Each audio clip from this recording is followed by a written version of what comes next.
this being a football state, there are so many media outlets, so many TV channels, and so many sports shows that are 24/7, 365, that you guys have to have something to put on your pages and on your cameras during the basketball season. So I think it's great that the University of Florida and the University of Miami are enjoying top 10 rankings and a lot of success during this run. I thought our guys really defended well.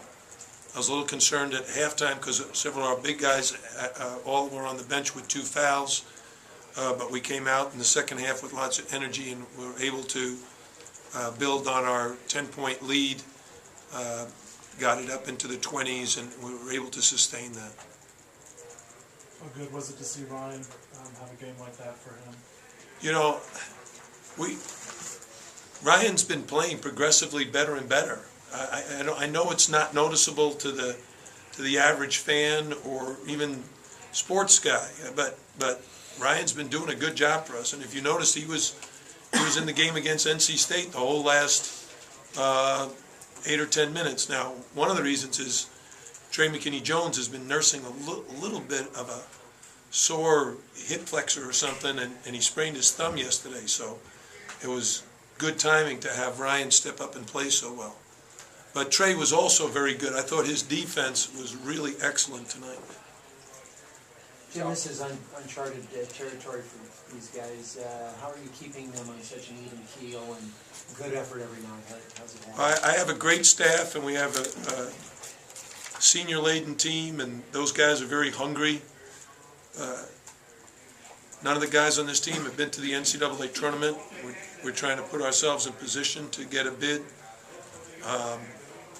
And I think they enjoy playing together. I mean, they're having fun and they love the competition. Jim, can you talk about how valuable it is to have a guy like Kenny who can go inside if he has to, or has the ability to step out and open the defense? I think that's what's made us tough to guard. We have some guys who can score in around the basket. Kenny's one of them, Julian, Reggie. But Kenny's ability then to step out and stretch the defense at the 4 spot gives the other guys room to drive. And Shane and Durant are really, really good at driving and then either scoring or dishing. So Kenny is often the recipient of a lot of good passes like Ryan was tonight. Coach, you mentioned how Shane and Durant do a great job driving and dishing out. How important is it to have both those who combined for 8 assists and no turnovers today? Yeah, I think that's something that is very important because the teams in our league are very, very good at turning your turnovers into their points, their offense. And the fewer turnovers you have and the smarter your guards are with the basketball, the better off you are. And Shane and Durant have done a great job all season long in that category. How good can this team be? I mean, I know you're only focusing on the next game. Do you ever allow yourself to dream or look ahead? No. I mean, I've been at this a long time. I know the moment you get distracted, it's like driving your car and texting at the same time. It's too easy to get into an accident. Have you been asked about three-point shooting yet? No. No? Okay. How about No, I'm a very good three-point shooter. I mean, it's good to Is get that back what you on want to know, Mike? Yeah. Get back on that rhythm after that tough game at NC State. Oh, against NC State we had some good looks. And sometimes the ball bounces in and out. I mean, it's not like that changes our thoughts or our confidence or anything. You don't shoot the ball great every night. But like today, Ryan Brown caught fire and the guys found him. Shane found him. Durant found him. When other guys are looking for the hot hand, that hot hand gets the ball in rhythm and makes the shot. And the other day, when we weren't making our early threes, we went right inside and our big guys delivered. So we started tonight's game going inside every time, to Kenny, to Julian, to Reggie, and we were doing pretty good with that. But then that puts pressure on the Boston College defense to help out inside, and that it opens up things for the perimeter players. And they work hand in hand. Jim, I know you addressed it somewhat tongue-in-cheek at the start about two schools from the state being in the top 10 for the first time since '70, but can that help? I mean, can that help big picture? Can that help years from now as far as just Well, I trying to know get it this helps top us with ball? our recruiting because the NCAA rule has changed where we can now text recruits. So as soon as the top 10 ranking came out, we sent all our recruits, an update on how we're doing, and every one of them responded, "I've been following you, I love it." So hopefully that'll help us. Jim, can you talk about just, you mentioned it before, getting different guys to step up offensively? Tonight it was Ryan, Reggie had a big game the other day, sometimes it's Shane, sometimes it's Kenny, and how difficult that makes for the opposition to defend you guys. Well, I think having great balance in your offense is really important.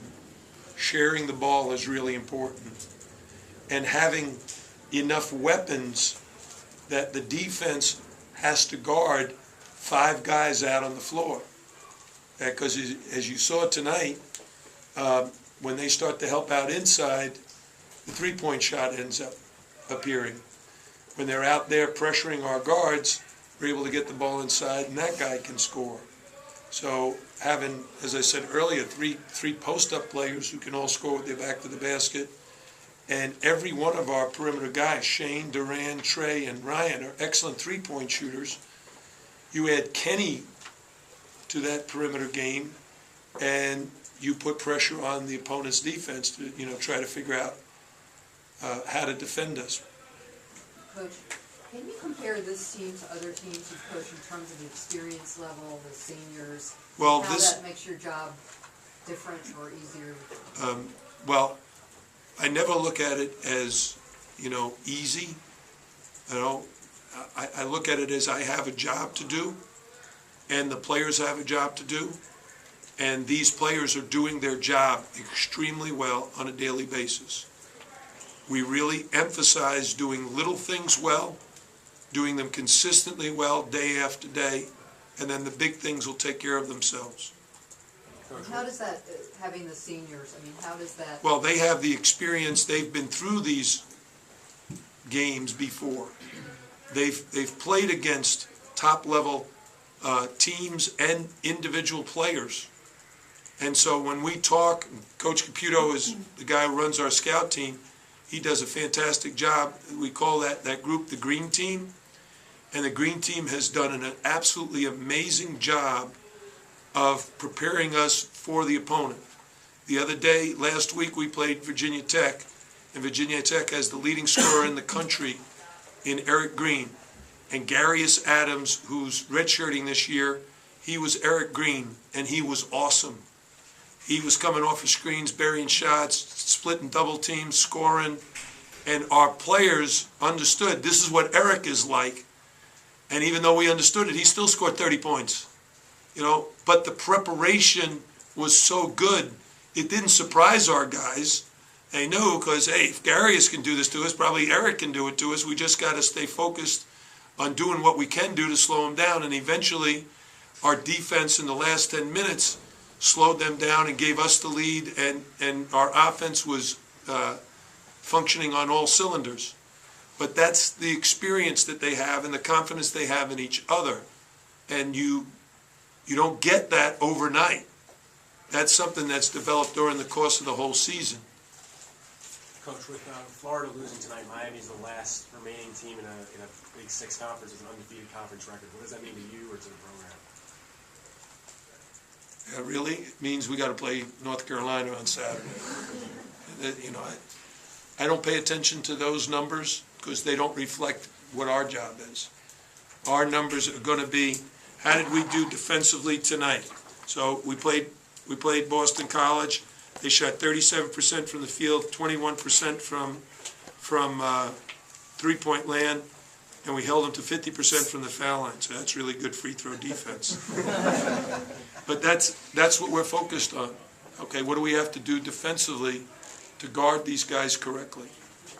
Jim, how do you motivate guys when defense is not highlight real stuff and not? Tonight, in the pregame, we'd go through a routine 45 minutes before game time. Coach Caputo speaks first, then Coach Uger, then Coach Conklin. I'm the one that gives the last message. And tonight, I took the charge in the locker room to emphasize how important it was to give up your body for the team. And I think the message was heard loud and clear. Coach, speaking of giving up your body, you had a little scare there with Reggie running at you. Did your eyes get a little wide? No, I've taken many charges before on guys a lot bigger than Reggie, if there is such a thing. Thanks, Coach. Media availability Was it Reggie? Thursday.